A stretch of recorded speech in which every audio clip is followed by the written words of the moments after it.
In this video, I'll be playing a game called Along the Edge. But first, I want to say thank you to my subscribers because you guys are the ones that encourage me to keep making these videos. So, Along the Edge is an interactive graphic novel.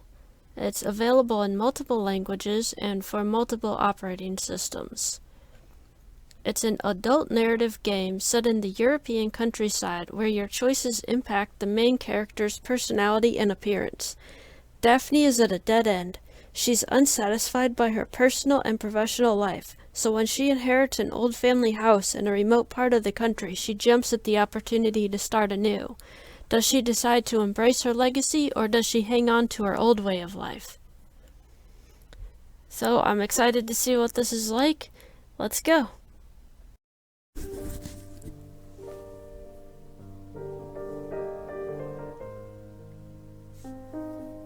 Okay, nice music.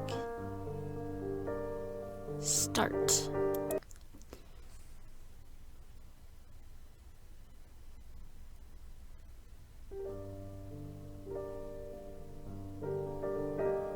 Press space to continue.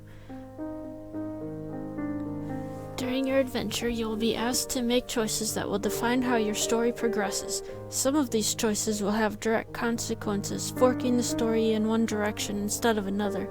However, each of your decisions, even the most anecdotic, will have an impact on the personality of the main character, Daphne.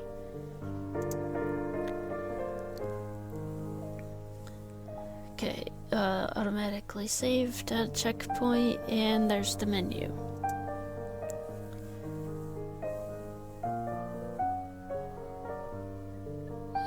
So when I make a choice, a symbol will light up at the top. There's the globe, the sun, the moon, and the sun.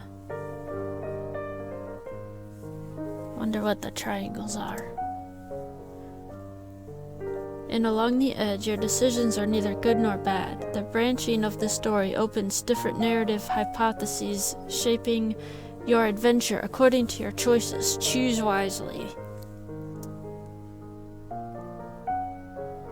Dr. Durant. So, is it settled? Yes, I guess I need this fresh start. This inheritance is exactly what I needed to finally turn the page. Dr. Durant, I know you've convinced yourself of this, but are you sure of what you really wish to achieve by relocating? After all, you recently went through a major trauma, and there's still a lot of ground to cover. Between you and I, you know what I think of your decision, but I can't prevent you from leaving. Did you already find a job there? Yes, I did. I'm substitute teaching for a math teacher at the village's middle school. A pregnancy leave. 6 months. It should give me enough time to get my bearings. Dr. Durant, don't you mind giving up your PhD? Your research career was quite promising. Well, I would. I mean, she does have a choice. I'm gonna go with I don't know. That's my default answer typically. I don't know. If it really was a mistake, I could still come back here. It costs nothing to give it a shot. I guess. I see. I think it's good to change sometimes. Try new things. One last thing. I know your relationship with Frank is quite tense. It is. We broke up recently, you know, and I used to count on his support. After so many years together, I need time. I guess you're fully aware that you're about to break your ties with him. Are you sure you won't regret it later? Did you at least inform him of your plans? He knows it's none of his business anymore, or it's not that easy. Well, I mean, I would say it's none of his business anymore, but she says difficult transition, so... I'll go with it's not that easy. Oh, the moon lit up. I don't know what that means. It's not that easy. I don't know how to tell him I'm leaving. You should at least give him a phone call. Despite what happened between him and you, he has a right to know you're leaving the area. It has no right, not if they're broke up. Listen, Daphne, you have my number. Please don't be afraid to call me if you need anything. I'm counting on you. Okay, I will. Then all I can do is wish you all the best. When are you leaving? Tomorrow. Chapter 1. August. I'm leaving tomorrow. I've inherited this family house, my grandmother's. I haven't known her, and now I never will. My mother had burned the bridges with this side of the family, the only side, by the way, since I've never known who my father was. I remember the birthday cards, though. My mother had hidden them between 2 piles of laundry in the linen closet. Hang on, I remember the birthday cards, though. Oh, if the link had been broken, it wasn't my grandmother's fault. Because the grandmother was sending birthday cards. So, she says that her mother cut the ties between this side of the family. So what I'm wondering is, how many other people are there on this side of the family? Like, did the mother have siblings? Did any of them have kids? Because if they did, then she won't be inheriting the house. And if they didn't, there's not that many people, it's just her grandmother that she really didn't have contact with. But her grandmother sent her birthday cards. She cared about someone a lot to send birthday cards for somebody that she either never met or met only when they were a baby. And here I stand 10 years later, inheriting this big house 300 miles away, having cut myself off all contact with my mother.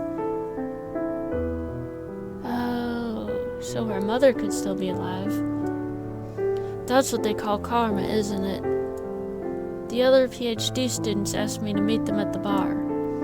I could also go see Frank to say goodbye. And of course, I can also just go home. Dude. Nah, what should I do? Yeah. You know what? If you guys are broke up, just go to the bar and go see your friends.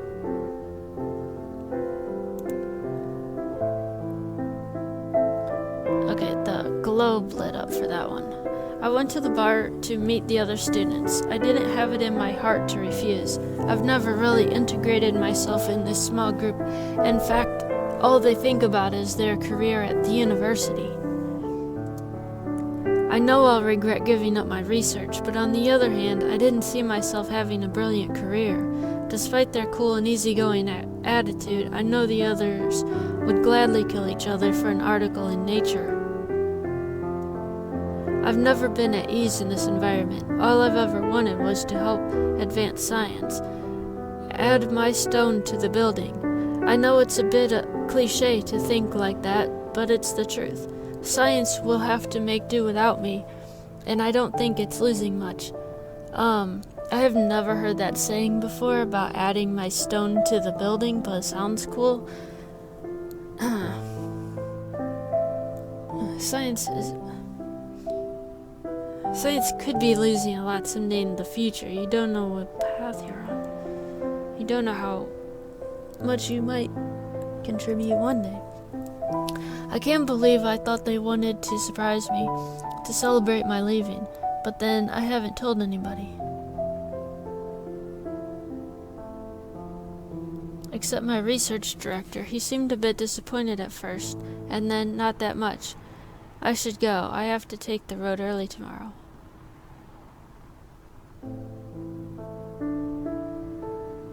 Hang on. I am confused.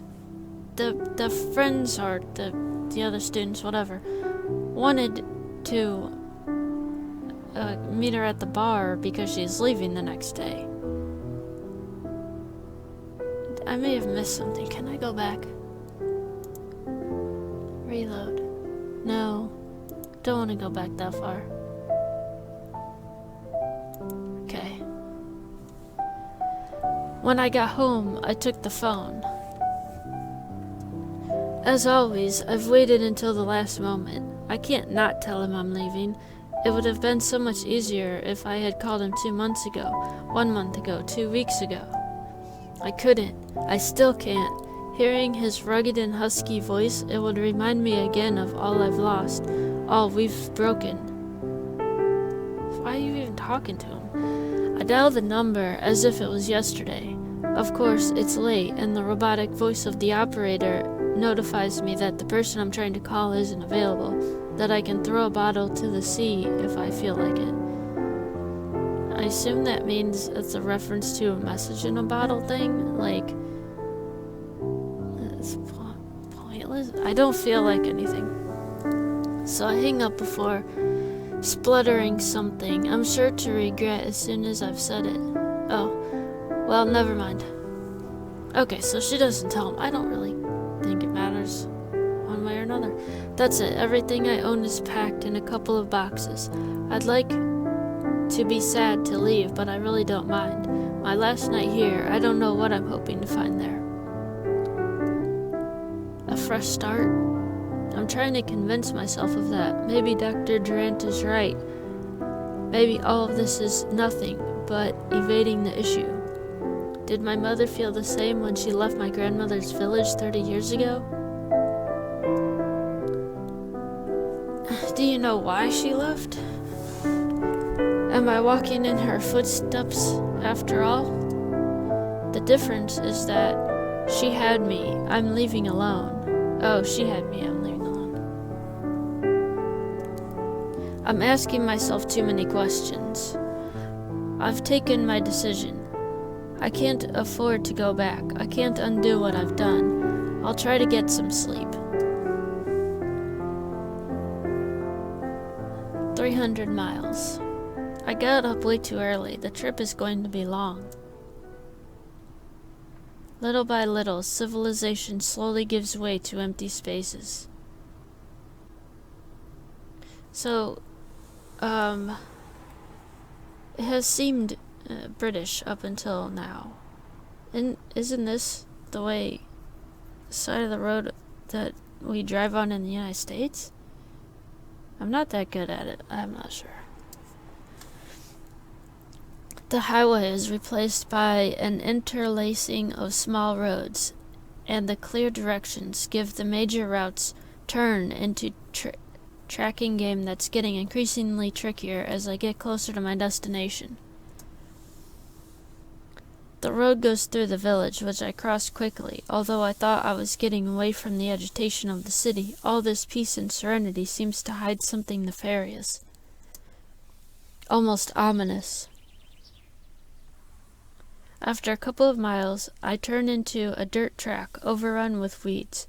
I go through the gates, marking the limits of the family domain.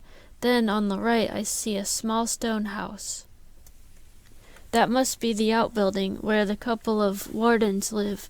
It was specified in the Act of Succession the notary made me sign. I decide to leave the car there. I don't feel like driving all the way back in reverse if the track turns out to be a dead end. Oh, that's why she's walking. Walking a bit further, I see a man coming towards me. He's carrying a rifle and a dead rabbit by the ears. So is that the warden person? Mr. Bertine. Hello, miss. You're on a private property. Did you take a wrong turn? Oh. Apologize or ask for directions. I thought that she was saying she knew. Well, I just asked for directions. Apologizing doesn't get any information. Daphne. Hello. I'm looking for the Delatour family domain. Am I on the right direction? Oh, you're not lost then. Why are you here? I'm Daphne, Adelaide's granddaughter. Gerard Bertine. I'm the warden. Nobody told me you were coming. Well, that's messed up. Is the house open? No. Well, yes. It's been a couple of months now since Mrs. Delatour passed away. So with my wife, Gilberte, we've made sure everything was weatherproofed, but the door isn't locked. Really? Well, the only path goes by our house, and there's not a lot of visitors anyway. The villagers usually avoid coming up here, you know. Why? That's what I was thinking. Why are they avoiding the house? People get worked up for nothing around here. An old lady living alone in a big house, and who doesn't go out much, that's enough to make them talk. Yeah. Thank you, sir. I'll be in the house if you're looking for me. I'll send you my wife, Gilbert. She'll help you open the shutters. Keep going along the path. It's not very far and you can't get lost. All right, goodbye, Mr. Bertine. Have a nice day. About 500 feet further, the path in the woods opens on a kind of meadow where the house was built. Although several generations of Delators lived here, I discovered this legacy for the first time. The building is impressive, with this tower in the middle of the facade, the last remain of an older version of the castle, and certainly the origin of my family name. As promised, the door isn't locked and opens on an entrance hall plunged in darkness. As I cross the threshold, I'm seized by the coolness of the old stones, breaking with the searing heat of the midday sun shining over the garden. I can't see much of the room, but its size promises to be intimidating. That might be a nice change from the tiny city flats I used to live in. I'm desperately trying to open one of the windows to let the light in when I'm surprised by a voice coming from the entrance. Is that the wife?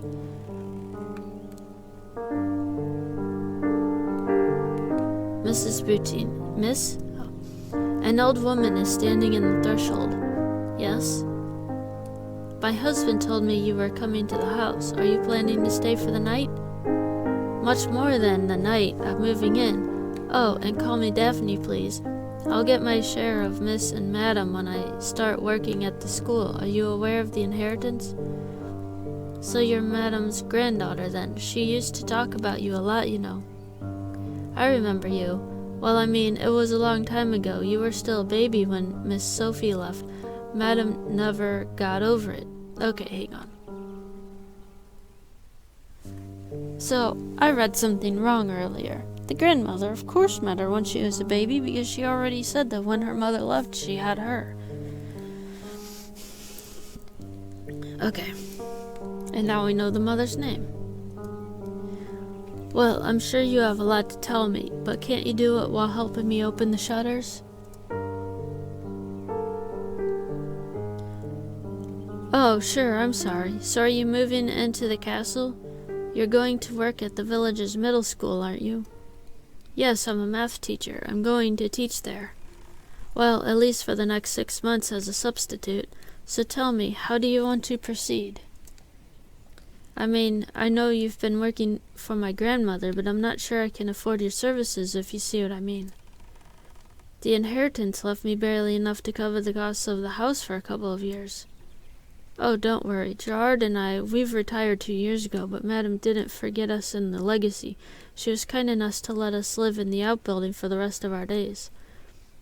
We'll help for as long as we can, but my husband and I, we've done this all our life. Work doesn't scare us, and anyway, it would be boring to have nothing to do all day.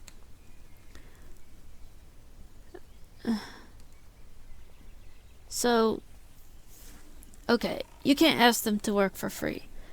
But if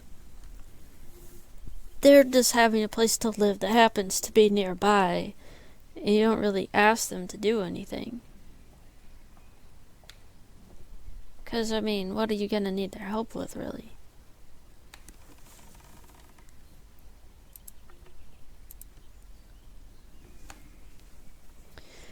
That's great news. Without some help, I don't know how I would have managed to get everything done in such a big house. And we'll be happy to give you a hand. Just don't ask too much, lady. Would you like me to get you some groceries from the market tomorrow? I used to do it for Madam. Since Miss Sophie left, she didn't go out much.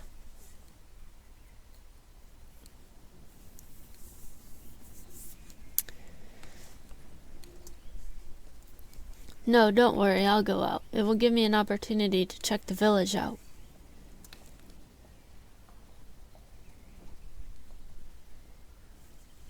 Mrs. Bertine helps me make my bed. The windows, now wide open, let the stuffy smells out while ushering in the golden light of the sun, setting on this nice summer evening. Okay, I'm gonna stop here. I don't want to give away the entire story, and also reading takes a lot of mind work, mental work.